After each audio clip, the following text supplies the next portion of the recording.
Hello बच्चों किवें हो तुसीं सारे ठीक हो ना बेटे। मैं थोड़ी रेनू मैम ते मैं थोड़ा वेलकम करदी हाँ बेटे अपनी इकनॉमिक्स की क्लास दे विच ते अपने स्कूल दे यूट्यूब चैनल देव समाज स्मार्ट स्कूल ते। बेटे थानू पता ही है कि अपनियां जिहड़ियां 5 ईयर प्लान वाली सीरीज़ जिहड़ी है वो फिनिश हो चुकी है। ਆਪਾਂ ਉਹਦੇ ਤੇ 5 ਵੀਡੀਓਜ਼ ਜਿਹੜੀਆਂ ਨੇ ਉਸ ਟੌਪਿਕ ਤੇ ਅਪਲੋਡ ਕਰ ਚੁੱਕੇ ਹਾਂ।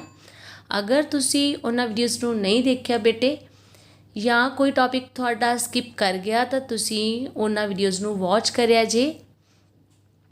ਤੇ ਹੁਣ ਗੱਲ ਆਉਂਦੀ ਆ ਕਿ ਅੱਜ ਆਪਾਂ ਕੀ ਕਰਨ ਜਾ ਰਹੇ ਹਾਂ, ਆਪਣਾ ਅੱਜ ਦਾ ਟੌਪਿਕ ਕੀ ਆ। ਹੁਣ ਆਪਾਂ ਬੇਟੇ ਜੋ ਵੀ ਟੌਪਿਕ ਸਟਾਰਟ ਕਰਨ ਲੱਗਿਆ ਉਹ ਆਪਣੀਆਂ ਕਰੰਟ ਬਿਲਕੁਲ ਮੱਖਣ ਦੇ ਵਿੱਚ ਗਰਮ ਚਾਕੂ ਨਿਕਲ ਜਾਂਦਾ, ਇੰਨਾ ਈਜ਼ੀ ਟੌਪਿਕ ਆ। ਚਲੋ ਫਿਰ ਚੈਨਲ ਸਬਸਕ੍ਰਾਈਬ ਕਰਕੇ ਲਾਈਕ ਤੇ ਕਮੈਂਟ ਕਰੋ। ਮੈਂ ਕਰਾਉਣੀ ਆ ਕਾਜ਼ਜ਼ ਆਫ ਪਾਵਰਟੀ। हाँ जी बेटे, तो हुण आपां करन लगे हाँ कॉजेज़ ऑफ पावर्टी। लेकिन कॉजेज़ ऑफ पावर्टी करन तो पहला मैं तुहानूं दसना चाहूँगी कि अपने यूट्यूब चैनल ते मैं इकनॉमिक्स तां टीच करती हुई हाँ, लेकिन 10th क्लास के मैथ्स के भी वीडियोज़ तुहानूं मिल सकते हैं मेरे, तो 8th क्लास के इंग्लिश के भी वीडियोज़ मिल सकते हैं। इहदे नाल नाल तुहानूं हिस्टरी ऑफ पंजाब दियां वीडियोज़ भी मिलणगियां तां and accounts and business studies दियां भी। कीप सपोर्टिंग बेटे, तो शेयर करया करो। इफ़ समवन नीड्स मैथ्स और English then we are here right. चलो आप करते हैं कॉजेज़ ऑफ पावर्टी। हुण अपना पॉइंट यही आ बेटे कि गरीबी के कारण की ने, ठीक है। तो दादा भाई नौरोजी ने ना इन्हों 2 पार्ट्स डिवाइड करता। वो कहते हैं कि गरीबी का कारण है नंबर 1 ते तां अंडर डिवेलप्ड इकोनमी, कि जिहड़ी अर्थव्यवस्था है ना उहदा विकास नहीं होया होयागा, यह एक कारण है। दूसरा कारण है इनइक्वैलिटी ऑफ इनकम, यानी कि आमदन की असमानता है भी किसी कोले पैसा ज़्यादा जाता है किसी कोले घट जाता। ਜਿਹੜਾ फर्स्ट है अंडर डिवेलप इकोनमी, पहला आप उनके सारे रीजनस पढ़ांगे भी अंडर डिवेलप इकोनमी क्यों है। वैसे तो थोड़ा बहुत नॉलेज है बेटे ये बारे, क्योंकि तुसी ऑलरेडी अंडर डिवेलप इकोनमी दियाँ जिहड़ियां वीडियोज़ देख चुके हो।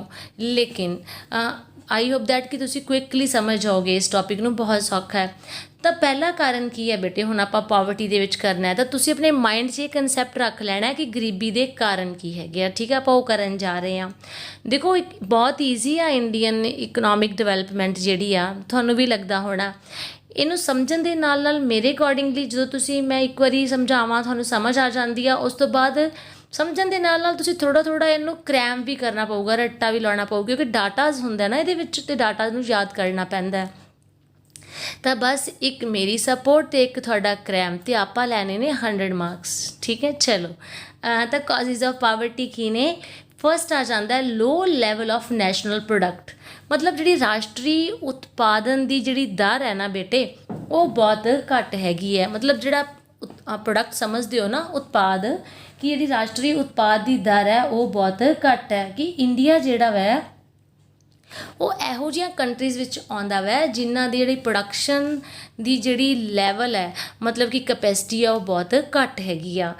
ਦੂਸਰਾ ਆਪਣੇ ਕੋਲ ਆ ਜਾਂਦਾ ਹੈ ਲੋ ਰੇਟ ਆਫ ਗਰੋਥ, ਯਾਨੀ ਕਿ ਵਾਧੇ ਦੀ ਦਰ ਜਿਹੜੀ ਆ ਉਹ ਘੱਟ ਹੈਗੀ ਹੈ। ਮਤਲਬ ਵੱਧ ਤਾਂ ਰਹੇ ਆ ਲੇਕਿਨ ਉਹਦੀ ਦਰ ਜਿਹੜੀ ਹੈ ਘੱਟ ਹੈ। ਦੇਖੋ ਗਰੋਥ ਰੇਟ 4%, ਪਾਪੂਲੇਸ਼ਨ ਵੀ ਓਨੀ ਵੱਧ ਰਹੀ ਹੈ 2%, ਪਰ ਕੈਪੀਟਾ ਇਨਕਮ ਕਿੰਨੀ ਵੱਧ ਰਹੀ ਹੈ ਸਿਰਫ 2.4%, ठीक है ना। पर कैपिटा इनकम सिर्फ 2.4% वध रही है। मतलब कि ग्रोथ रेट जी है ना एरियाज जो बहुत घट है।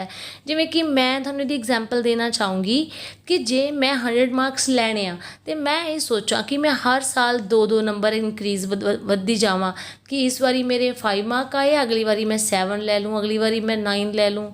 तो ये तो बहुत लंबा प्रोसैस हो जाऊगा ना। इस तरीके दे नाल तां असीं कदे ग्रो कर ही नहीं पावांगे। तो ग्रोथ रेट बहुत घट होने करके भी पावर्टी जिहड़ी है गरीबी ज़्यादा हैगी आ। उस तो बाद बहुत इंपॉर्टेंट थिंग है heavy pressure of population. Of course this is the major reason of poverty बेटे। गरीबी का मेन कारण है पॉपूलेशन, जनसंख्या बेटे। इंडिया इन्ना ज़्यादा वड्डा ते इंडिया दे विच इन्नी ज़्यादा पापूलेशन है कि जे तुसी दूसरियां यूरोपीयन कंट्रीज़ दे नाल कैनेडा दे नाल कंपेयर करोगे तो तुसी हैरान हो जाओगे कि कैनेडा दी जिहड़ी पापूलेशन है वो अप्रॉक्सीमेटली 3.4 करोड़ है only. And Canada is the second largest country in the world, ਠੀਕ ਆ, 3.4 ਕਰੋੜਸ। ਅਤੇ ਆਪਣੇ ਇਕੱਲੇ ਯੂਪੀ ਦੀ ਪਾਪੂਲੇਸ਼ਨ ਹੀ 20 ਕਰੋੜ ਪਲੱਸ ਹੈਗੀ ਹੈ। ਤੁਸੀਂ ਇੱਥੋਂ ਗੈਸ ਕਰ ਸਕਦੇ ਹੋ ਕਿ ਸਾਡੀ ਪਾਪੂਲੇਸ਼ਨ ਕਿੰਨੀ ਜ਼ਿਆਦਾ ਹੈ। ਤਾਂ ਇਹ ਪਾਪੂਲੇਸ਼ਨ ਜਿਹੜੀ ਹੈ ਨਾ ਉਹ ਗਰੀਬੀ ਦਾ ਕਾਰਨ ਹੈ, ਕਿਉਂਕਿ ਇੰਨੀ ਪਾਪੂਲੇਸ਼ਨ ਨੂੰ ਕੰਮ ਨਹੀਂ ਮਿਲ ਸਕਦਾ, ਹੈ ਨਾ, ਅਨਇੰਪਲੋਇਮੈਂਟ ਹੋ ਜਾਂਦੀ ਆ।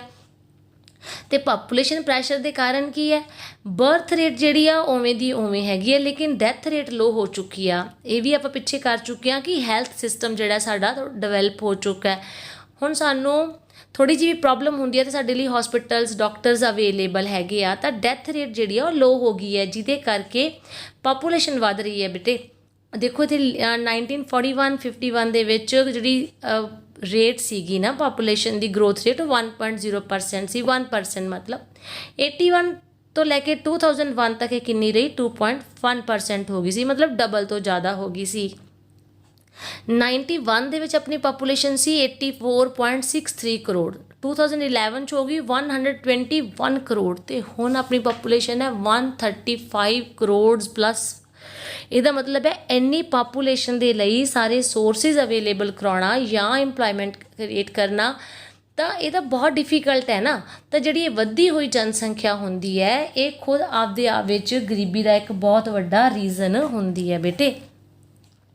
And after that comes the inflationary pressure. Inflationary pressure ਕੀ ਚੀਜ਼ ਹੈ, ਵੱਧਦੀਆਂ ਹੋਈਆਂ ਕੀਮਤਾਂ। ਇਨਫਲੇਸ਼ਨ ਮਹਿੰਗਾਈ ਨੂੰ ਕਹਿੰਦੇ ਹੈ ਨਾ, ਵੱਧਦੀਆਂ ਹੋਈਆਂ ਕੀਮਤਾਂ। ਤੁਸੀਂ ਜਾਣਦੇ ਹੋ ਕਿ ਇੰਡੀਆ ਦੇ ਵਿੱਚ ਗੈਲਪਿੰਗ ਪ੍ਰਾਈਸਿਸ ਹੈ, ਮਤਲਬ ਬਹੁਤ ਤੇਜ਼ ਗਤੀ ਦੇ ਨਾਲ ਪ੍ਰਾਈਸਿਸ ਵੱਧ ਰਹੇ ਹੈ।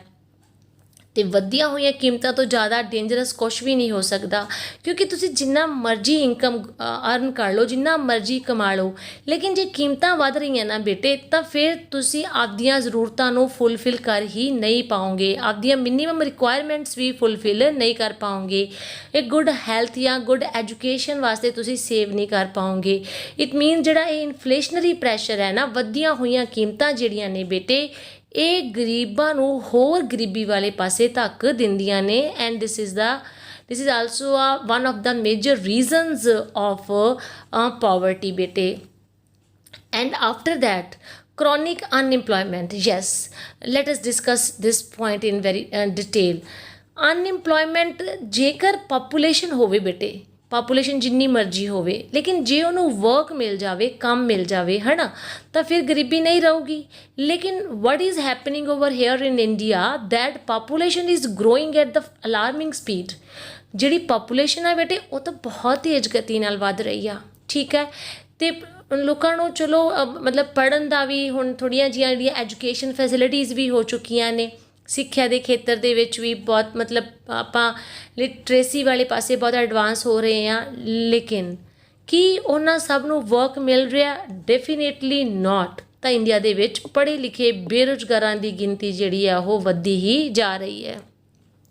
ਤੁਹਾਨੂੰ ਬਹੁਤ ਸਾਰੇ ਇੰਜੀਨੀਅਰਸ, ਬਹੁਤ ਸਾਰੇ ਗ੍ਰੈਜੂਏਟਸ, ਪੋਸਟ ਗ੍ਰੈਜੂਏਟਸ ਅਨਇੰਪਲੋਇਡ ਮਿਲਣਗੇ।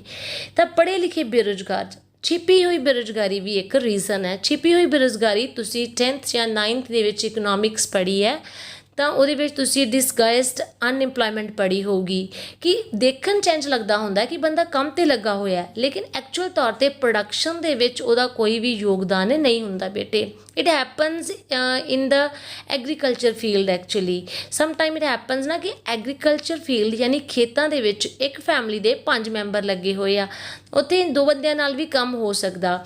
ਇਹਦਾ ਮਤਲਬ ਜਿਹੜੇ 3 ਬੰਦੇ ਲੱਗੇ ਹੋਏ ਆ ਉਹਨਾਂ ਦੀ ਜ਼ਰੂਰਤ ਹੀ ਨਹੀਂ ਹੈਗੀ ਸੀ। ਦੇਖਣ 'ਚ ਤਾਂ ਉਹ ਇਹੀ ਲੱਗੂਗਾ ਕਿ ਉਹ ਵਰਕ ਕਰ ਰਹੇ ਆ, ਲੇਕਿਨ ਐਕਚੁਅਲ ਤੌਰ 'ਤੇ ਪ੍ਰੋਡਕਸ਼ਨ ਦੇ ਵਿੱਚ ਉਹਨਾਂ ਦੀ ਨਿਲ ਬਟੇ ਸਨਾਟਾ ਜਿਹੜੀ ਆ ਉਹ ਕੰਟਰੀਬਿਊਸ਼ਨ ਹੈ, ਯਾਨੀ ਕਿ ਨੋ ਕੰਟਰੀਬਿਊਸ਼ਨ, ਠੀਕ ਹੈ। ਜੇਕਰ ਕ੍ਰੋਨਿਕ ਅਨਇੰਪਲੋਇਮੈਂਟ ਰਹੂਗੀ ਯਾਨੀ ਚਿਰਕਾਲਿਕ ਯਾਨੀ ਲਗਾਤਾਰ ਰਹਿਣ ਵਾਲੀ ਬੇਰੁਜ਼ਗਾਰੀ ਰਹੂਗੀ ਬੇਟੇ ਤਾਂ ਇਨਸਾਨ ਕੋਲ ਇਨਕਮ ਨਹੀਂ ਹੋਊਗੀ। ਜੇ ਇਨਕਮ ਨਹੀਂ ਹੋਊਗੀ ਤਾਂ ਓਬਵੀਅਸਲੀ ਉਹਨੇ ਪੂਅਰ ਹੀ ਹੋਣਾ ਬੇਟੇ। ਜੇ ਇਨਕਮ ਨਹੀਂ ਹੈ ਤਾਂ ਗਰੀਬੀ ਤਾਂ ਫਿਰ ਹੋਣੀ ਹੀ ਹੋਣੀ ਹੈ। And after that come capital deficiency. Capital deficiency ਕੀ ਹੈ? ਪੂੰਜੀ ਦੀ ਕਮੀ।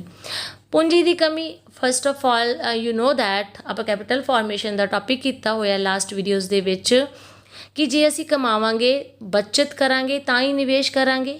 ਜੇਕਰ ਸਾਡੇ ਕੋਲੇ ਅਸੀਂ ਅਨਇੰਪਲੋਇਡ ਹਾਂ, ਸਾਡੇ ਕੋਲੇ ਸੋਰਸ ਆਫ ਇਨਕਮ ਨਹੀਂ ਹੈਗਾ ਗਾ, ਸਾਡੇ ਕੋਲੇ ਫਿਰ ਸੇਵਿੰਗਸ ਵੀ ਨਹੀਂ ਹੋਣਗੀਆਂ, ਸੇਵਿੰਗਸ ਨਹੀਂ ਹੋਣਗੀਆਂ ਤਾਂ ਇਨਵੈਸਟਮੈਂਟ ਵੀ ਨਹੀਂ ਹੋ ਸਕਦੀ ਗੀ। ਤਾਂ ਕੈਪੀਟਲ ਡੈਫੀਸ਼ੀਐਂਸੀ ਜਿਹੜੀ ਆ, ਤਾਂ ਜੇਕਰ ਨਿਵੇਸ਼ ਨਹੀਂ ਹੋਊਗਾ, ਹੋਰ ਵਰਕ ਨਹੀਂ ਹੋਊਗਾ ਤਾਂ ਓਬਵੀਅਸਲੀ ਰੁਜ਼ਗਾਰ ਨਹੀਂ ਹੋਊਗਾ ਅਤੇ ਗਰੀਬੀ ਹੀ ਪੈਦਾ ਹੋਊਗੀ ਬੇਟੇ। And after that comes paucity of able and efficient entrepreneurs ਕੀ ਹੁੰਦੇ ਆ? ਉਦਮੀ, ਜਿਹੜੇ ਕੰਮ ਕਰਦੇ ਆ। one of the you can say that ਆਪਾਂ ਕਹਿੰਦੇ ਹੁੰਦੇ ਆ ਨਾ ਇਕਨੋਮਿਕਸ ਦੇ ਜਿਹੜੇ ਹੈਗੇ ਆ ਸਾਧਨ ਕੀ ਆ ਉਤਪਾਦਨ ਦੇ, ਤਾਂ ਪ੍ਰੋਡਕਸ਼ਨ ਦੇ ਕੀ ਹੈਗੇ ਆ? Land, labour, capital and ਐਂਟਰਪ੍ਰੈਨਿਓਰਸ। ਠੀਕ ਹੈ, ਲੈਂਡ ਚਾਹੀਦੀ ਹੈ, ਲੇਬਰ ਚਾਹੀਦੀ ਹੈ, ਕੈਪੀਟਲ ਚਾਹੀਦੀ ਹੈ ਅਤੇ ਐਂਟਰਪ੍ਰੈਨਿਓਰ ਚਾਹੀਦੇ ਆ। ਹੁਣ ਆਪਣੇ ਕੋਲੇ ਏਬਲ ਯਾਨੀ ਯੋਗ ਅਤੇ ਐਫੀਸ਼ੀਐਂਟ ਯਾਨੀ ਕਿ ਜਿਹੜੇ ਬਹੁਤ ਉਦਮੀ ਸਿਆਣੇ ਹੋਣ, ਇਹੋ ਜਿਹੇ ਐਂਟਰਪ੍ਰੈਨਿਓਰਸ ਦੀ ਕਮੀ ਆ, ਉਦਮੀਆਂ ਦੀ ਕਮੀ ਆ। ਹਮੇਸ਼ਾ ਜਦੋਂ ਵੀ ਕੋਈ ਬੰਦਾ ਸਕਸੈਸਫੁਲ ਹੁੰਦਾ ਨਾ ਲਾਈਫ ਦੇ ਵਿੱਚ ਤਾਂ ਉਹ ਹਟ ਕੇ ਸੋਚਦਾ, ਉਹ ਰਿਸਕ ਲੈ ਸਕਣ ਵਾਲਾ ਹੋਣਾ ਚਾਹੀਦਾ, ਕਿਉਂਕਿ ਜਦੋਂ ਵੀ ਕੋਈ ਕੰਮ ਕੀਤਾ ਜਾਂਦਾ ਤਾਂ ਉਹਦੇ ਵਿੱਚ ਪਲੱਸ ਪੁਆਇੰਟ ਵੀ ਹੁੰਦੇ ਆ, ਮਾਈਨਸ ਪੁਆਇੰਟ ਵੀ ਹੁੰਦੇ ਆ ਬੇਟੇ। ਫਾਇਦੇ ਵੀ ਹੋ ਸਕਦੇ ਆ, ਨੁਕਸਾਨ ਵੀ ਹੋ ਸਕਦੇ ਆ।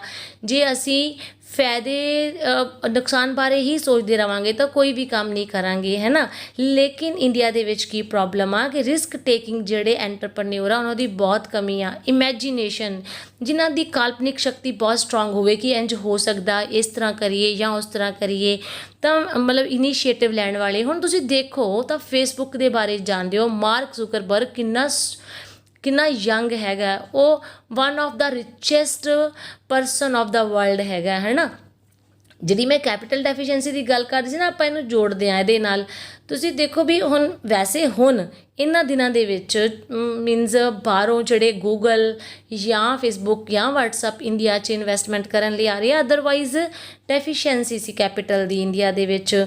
ਤਾਂ ਇੱਥੇ ਆਪਣੇ ਆਪ ਦੇ ਜਿਹੜੇ ਕੰਟਰੀ ਦੇ ਜਿਹੜੇ ਤੁਸੀਂ ਕਹਿ ਸਕਦੇ ਹੋ ਐਂਟਰਪ੍ਰੈਨਿਓਰ ਹੈਗੇ, ਉਹ ਬਹੁਤ ਏਬਲ ਜਾਂ ਐਫੀਸ਼ੀਐਂਟ ਐਂਟਰਪ੍ਰੈਨਿਓਰ ਨਹੀਂ ਹੈਗੇ ਗੇ ਵੀ ਜਿਹੜੇ ਰਿਸਕ ਲੈ ਸਕਣ। ਠੀਕ ਹੈ, ਕਿਉਂਕਿ ਜੇ ਅੱਛੇ ਐਂਟਰਪ੍ਰੈਨਿਓਰਸ ਹੋਣਗੇ ਬੇਟੇ ਤਾਂ ਉਹ ਇਨਵੈਸਟਮੈਂਟ ਕਰਨਗੇ, ਪ੍ਰੋਡਕਸ਼ਨ ਹੋਗੀ, ਲੋਕਾਂ ਨੂੰ ਵਰਕ ਮਿਲੂਗਾ, ਤਾਂ ਇਟ ਸੈਲਫ ਜਿਹੜੀ ਆ ਉਹ ਬੇਰੁਜ਼ਗਾਰੀ ਦੂਰ ਹੋਊਗੀ ਅਤੇ ਆਪਣੇ ਆਪ ਹੀ ਜਿਹੜੀ ਆ ਉਹ ਗਰੀਬੀ ਵੀ ਦੂਰ ਹੋਊਗੀ। ਲੇਕਿਨ ਇਹਨਾਂ ਸਭ ਦੀ ਕਮੀ ਹੋਣ ਕਰਕੇ ਕੀ ਹੋ ਰਿਹਾ ਬੇਟੇ, ਜਿਹੜੀ ਆ ਪਾਵਰਟੀ ਜਿਹੜੀ ਆ ਸਪਰੈਡ ਆਊਟ ਹੋ ਰਹੀ ਆ ਇੰਡੀਆ ਦੇ ਵਿੱਚ। ਹਾਂਜੀ ਬੇਟੇ, ਇਸ ਤੋਂ ਇਲਾਵਾ ਹੁਣ ਬਸ ਆਪਣਾ ਟੌਪਿਕ ਫਿਨਿਸ਼ ਹੋਣ ਵਾਲਾ ਹੈ। ਤਾਂ ਦੇਖੋ ਇਸ ਤੋਂ ਇਲਾਵਾ ਹੈਗਾ ਆਊਟਡੇਟਿਡ ਸੋਸ਼ਲ ਇੰਸਟੀਟਿਊਸ਼ਨ। ਵੀ ਇੰਡੀਆ ਦੇ ਵਿੱਚ ਨਾ ਜਿਹੜੀਆਂ ਸੰਸਥਾਵਾਂ ਮਤਲਬ ਜਿਹੜੇ ਸਾਡੇ ਰੀਤੀ ਰਿਵਾਜ ਟਾਈਪ ਜਾਂ ਸਾਡਾ ਟਰੈਡੀਸ਼ਨ ਬੜਾ ਡਿਫਰੈਂਟ ਜਿਹਾ ਹੈਗਾ। ਦੇਖੋ ਹਜੇ ਵੀ ਕਾਸਟ ਸਿਸਟਮ 'ਚ ਬੱਝੇ ਹੋਏ ਆ ਆਪਾਂ ਕਿ ਇਹ ਕੰਮ ਕਰਨਾ, ਇਹ ਵਾਲੀ ਕਾਸਟ ਦਾ ਬੰਦਾ ਉਹ ਇਸ ਤਰ੍ਹਾਂ ਦਾ ਹੀ ਕੰਮ ਕਰੂਗਾ। ਤਾਂ ਮਤਲਬ ਇਹ ਚੀਜ਼ ਚੱਲ ਰਹੀ ਹੈ, ਇਹ ਵੀ ਗਰੀਬੀ ਦਾ ਰੀਜ਼ਨ ਹੈ। ਜੁਆਇੰਟ ਫੈਮਿਲੀ ਸਿਸਟਮ, ਲੋਕ ਜਿਹੜੇ ਆ ਇਕੱਠੇ ਰਹਿੰਦੇ ਆ, ਮਤਲਬ ਦਾਦਾ ਦਾਦੀ, ਮੰਮੀ ਪਾਪਾ ਐਂਡ ਸੋ ਮੈਨੀ ਪੀਪਲ ਆਰ ਦੇਅਰ। ਇਹਦੇ ਵਿੱਚ ਲੋਕੀ ਨਾ ਬਾਉਂਡ ਹੋ ਜਾਂਦੇ ਆ। ਜਿਵੇਂ ਸਮਟਾਈਮਸ ਇਹ ਹੁੰਦਾ ਕਿ ਇੱਕ ਬੇਟਾ ਵੈ ਅਤੇ ਦਾਦਾ ਜੀ ਨਹੀਂ ਚਾਹੁੰਦੇ ਕਿ ਜਿਹੜਾ ਮੇਰਾ ਬੇਟਾ ਵੈ ਉਹ ਕੰਮ ਕਰਨ ਲਈ ਕਿਤੇ ਹੋਰ ਜਾਵੇ, ਭਾਵੇਂ ਕੰਮ ਉਹਨੂੰ ਇੱਥੇ ਮਿਲ ਰਿਹਾ ਭਾਵੇਂ ਉਹਨੂੰ ਨਹੀਂ ਮਿਲ ਰਿਹਾ। ਤਾਂ ਲੋਕਾਂ ਦੇ ਅੰਦਰ ਆਪਣੀ ਫੈਮਿਲੀ ਦਾ ਜਿਹੜਾ ਮੋਹ ਹੁੰਦਾ, ਪਿਆਰ ਹੁੰਦਾ, ਉਹ ਜਿਹੜਾ ਉਹਨਾਂ ਨੂੰ ਬੰਨ੍ਹ ਕੇ ਰੱਖਦਾ, ਉਹ ਭਾਵੇਂ ਫਿਰ ਗਰੀਬੀ ਦੇ ਵਿੱਚ ਹੀ ਗੁਜ਼ਾਰਾ ਕਰਦੇ ਰਹਿੰਦੇ ਆ ਲੇਕਿਨ ਘਰ ਛੱਡ ਕੇ ਨਹੀਂ ਜਾਂਦੇ। ਲਾਅ ਆਫ ਸਕਸੈਸ਼ਨ ਮੈਨੇ ਲੋਕਾਂ ਨੂੰ ਇਹ ਹੁੰਦਾ ਕਈ ਵਾਰੀ ਕਿ ਆਪਾਂ ਨੂੰ ਆਪਣੇ ਜਿਹੜੇ ਫਾਦਰ ਦੀ ਜ਼ਮੀਨ ਮਿਲ ਜਾਣੀ ਆ ਤਾਂ ਉਹ ਕੰਮ ਨਹੀਂ ਕਰ ਰਹੇ ਹੈਗੇ ਗੇ, ਤਾਂ ਹੌਲੀ ਹੌਲੀ ਮਤਲਬ ਜ਼ਮੀਨ ਤਾਂ ਓਨੀ ਦੀ ਓਨੀ ਰਹਿਣੀ ਆ। ਤਾਂ ਮੰਨ ਲਓ ਇੱਕ ਤੋਂ ਬਾਅਦ 2 ਬੱਚੇ ਹੋ ਗਏ ਆ, 3 ਬੱਚੇ ਆ ਕਿਸੇ ਦੇ, ਤਾਂ ਉਹ ਇੱਕ ਕਿੱਲਾ ਜਿਹੜਾ 3 ਜਣਿਆਂ 'ਚ ਵੰਡਿਆ ਗਿਆ। ਤਾਂ ਮਤਲਬ ਇਹ ਲਾਅ ਆਫ ਸਕਸੈਸ਼ਨ ਵੀ ਜਿਹੜਾ ਗਰੀਬੀ ਦਾ ਕਾਰਨ ਬਣ ਜਾਂਦਾ ਬੇਟੇ। ਫਿਰ ਆ ਜਾਂਦਾ ਲੈਕ ਆਫ ਇਨਫਰਾਸਟਰਕਚਰ ਬੇਟੇ। ਇੰਡੀਆ ਦੇ ਵਿੱਚ ਇਨਫਰਾਸਟਰਕਚਰ ਦੀ ਕਮੀ ਹੈ, ਤੁਸੀਂ ਪਿਛਲੀਆਂ ਸਾਰੀਆਂ ਵੀਡੀਓਜ਼ ਦੇ ਵਿੱਚ ਸਮਝ ਚੁੱਕੇ ਹੋ, ਸੁਣ ਚੁੱਕੇ ਹੋ। ਇਨਫਰਾਸਟਰਕਚਰ ਕੀ ਹੁੰਦਾ ਸਾਡਾ? ਇਨਫਰਾਸਟਰਕਚਰ 'ਚ ਆ ਜਾਂਦਾ ਵੀ ਜਿਹੜੀ ਇਲੈਕਟ੍ਰੀਸਿਟੀ ਹੈ, ਐਨਰਜੀ ਚਾਹੀਦੀ ਹੈ, ਜੇ ਆਪਾਂ ਪ੍ਰੋਡਕਸ਼ਨ ਕਰਨੀ ਆ, ਉਦਯੋਗ ਲਾਉਣੇ ਨੇ, ਚਾਹੇ ਐਗਰੀਕਲਚਰ ਡਿਵੈਲਪ ਕਰਨੀ ਆ, ਟਰਾਂਸਪੋਰਟੇਸ਼ਨ, ਕਮਿਊਨੀਕੇਸ਼ਨ, ਐਜੂਕੇਸ਼ਨ, ਹੈਲਥ, ਇਹ ਸਾਰੀਆਂ ਚੀਜ਼ਾਂ ਜਿਹੜੀਆਂ ਨੇ ਨਾ ਹਜੇ ਉਸ ਲੈਵਲ ਦੀਆਂ ਇੰਡੀਆ ਦੇ ਵਿੱਚ ਨਹੀਂ ਹੈਗੀਆਂ ਗੀਆਂ। ਜੇ ਹੁਣ ਐਨਰਜੀ ਨਹੀਂ ਹੋਊਗੀ, ਇਲੈਕਟ੍ਰੀਸਿਟੀ ਨਹੀਂ ਪ੍ਰੋਪਰ ਮਿਲੂਗੀ ਤਾਂ ਉਦਯੋਗ ਨਹੀਂ ਖੁੱਲ੍ਹਣਗੇ ਤਾਂ ਲੋਕਾਂ ਨੂੰ ਵਰਕ ਜਿਹੜਾ ਨਹੀਂ ਮਿਲੂਗਾ, ਤਾਂ ਆਪਣੇ ਆਪ ਹੀ ਬੇਰੁਜ਼ਗਾਰੀ ਦਾ ਰੀਜ਼ਨ ਬਣ ਗਿਆ ਬੇਟੇ। ਠੀਕ ਹੈ, ਸੰਚਾਰ ਦੇ ਸਾਧਨ ਘੱਟ ਹੈਗੇ ਆ, ਤਾਂ ਮੀਨਸ ਇਹ ਸਾਰੇ ਰੀਜ਼ਨ ਹੈ। ਇਨਫਰਾਸਟਰਕਚਰ ਘੱਟ ਹੋਣ ਕਰਕੇ ਦੇਖੋ ਬਾਹਰ ਜਿਹੜੇ ਫੋਰਨ ਤੋਂ ਇਨਵੈਸਟਮੈਂਟ ਆਉਣੀ ਹੁੰਦੀ ਹੈ ਨਾ ਉਹ ਵੀ ਨਹੀਂ ਆਉਂਦੀ, because there are so many reasons कि कोई भी बंदा ਜਿਹੜਾ ਵਾ ਬਾਹਰੋਂ ਇਨਵੈਸਟ ਪੈਸਾ ਲਾਊਗਾ ਤਾਂ ਉਹਨੂੰ ਚਾਹੀਦਾ ਹੈ ਕਿ ਮੈਂ ਜਿੱਥੇ ਵੀ ਇਨਵੈਸਟਮੈਂਟ ਕਰਾਂ ਉੱਥੇ ਚੰਗੀ ਇਲੈਕਟ੍ਰੀਸਿਟੀ ਦੀ ਸੁਵਿਧਾ ਹੋਵੇ, ਰੋਡਸ ਅੱਛੀਆਂ ਹੋਣ, ਉੱਥੇ ਪੀਪਲ ਐਜੂਕੇਟਡ, ਮੈਨੂੰ ਉੱਥੋਂ ਲੇਬਰ ਜਿਹੜੇ ਹੈਗੇ ਆ ਉਹ ਪੜ੍ਹੇ ਲਿਖੇ ਮਿਲ ਜਾਣ, ਐਫੀਸ਼ੀਐਂਟ ਮਿਲ ਜਾਣ। ਅਤੇ ਇਹਨਾਂ ਸਾਰਿਆਂ ਦੀ ਕਮੀ ਆ ਤਾਂ ਵੀ ਆਰ ਸਟਿਲ ਦਾ ਇਨਫੈਂਟਸ।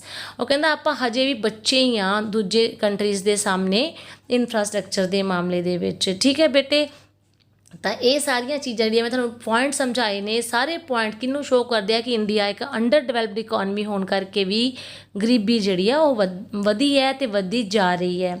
ਉਸ ਤੋਂ ਬਾਅਦ ਆਪਣੇ ਕੋਲ ਲਾਸਟ ਆ ਜਾਂਦਾ ਹੈ ਇਨਇਕੁਐਲਿਟੀ ਆਫ ਇਨਕਮ। ਬੇਟੇ ਇੰਡੀਆ ਦੇ ਵਿੱਚ ਗਰੀਬੀ ਦਾ ਇੱਕ ਕਾਰਨ ਇਹ ਵੀ ਹੈ ਕਿ ਇਨਕਮ ਦੀ ਅਸਮਾਨਤਾ, ਆਮਦਨ ਦੀ ਅਸਮਾਨਤਾ ਬਹੁਤ ਜਿਹੜੇ ਥੋੜ੍ਹੇ ਜਿਹੇ ਲੋਕ ਆ ਉਹ ਤਾਂ ਬਹੁਤ ਜ਼ਿਆਦਾ ਅਮੀਰ ਆ ਅਤੇ ਉਹਨਾਂ ਕੋਲ ਜ਼ਿਆਦਾ ਪੈਸਾ ਵਾ ਇੰਡੀਆ ਦਾ, ਅਤੇ ਬਹੁਤ ਜ਼ਿਆਦਾ ਲੋਕ ਜਿਹੜੇ ਆ ਉਹਨਾਂ ਕੋਲ ਬਹੁਤ ਥੋੜ੍ਹਾ ਪੈਸਾ ਹੈਗਾ।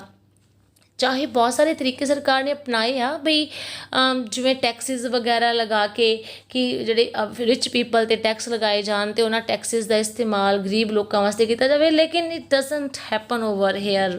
ਕੋਈ ਇਹਦਾ ਉਹ ਨਹੀਂ ਹੋਇਆ, ਇਨਕਮ ਦੀ ਇਨਕੁਐਲਿਟੀ ਵੱਧਦੀ ਹੀ ਗਈ ਆ। 2009-10 ਦੇ ਅਕੋਰਡਿੰਗਲੀ ਇੰਡੀਆ ਦੇ 20% ਰਿਚ ਪੀਪਲ ਜਿਹੜੇ ਹੈ ਨਾ ਉਹਨਾਂ ਕੋਲ ਦੇਖੋ ਪੂਰੀ ਇਨਕਮ ਦਾ 53.2% ਹਿੱਸਾ ਹੈ ਅਤੇ 40% ਲੋਕਾਂ ਕੋਲ ਸਿਰਫ 15.3% ਹਿੱਸਾ। ਅਤੇ ਇੰਡੀਆ ਦੇ 75 ਫੈਮਲੀਜ਼ ਇਹੋ ਜਿਹੀਆਂ ਜਿਨ੍ਹਾਂ ਕੋਲ ਇੰਡੀਆ ਦੀਆਂ ਸਭ ਤੋਂ ਵੱਡੀਆਂ 1536 ਕੰਪਨੀਆਂ ਨੇ। ਤੁਸੀਂ ਹੁਣ ਰਿਲਾਇੰਸ ਜੀਓ ਦਾ ਦੇਖਦੇ ਹੀ ਹੈਗੇ ਹੋ, ਟਾਟਾ ਦੇਖਦੇ ਹੀ ਹੋ ਨਾ ਕਿ ਦੇ ਆਰ ਸੋ ਰਿਚ।